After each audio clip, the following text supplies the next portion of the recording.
Hi, I'm John Kennedy with Lutron Electronics, and today we are going to discuss adjusting the sensor occupied level with the Maestro Sensor LED Plus dimmer. This is the light level the sensor will turn the dimmer to when it senses someone. The three options are the default 100%, 50%, or to your preset level.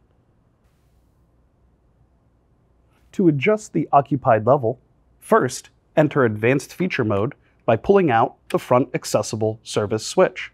This will turn off your lights.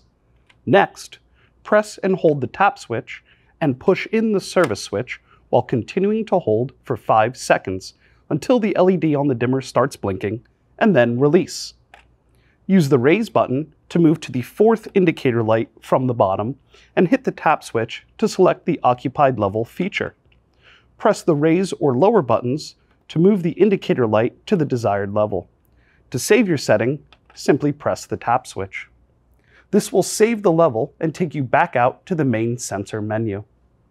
To exit the main sensor menu, you can press and hold the tap button until the indicator lights stop blinking, or pull the fast tab out and push it back in again.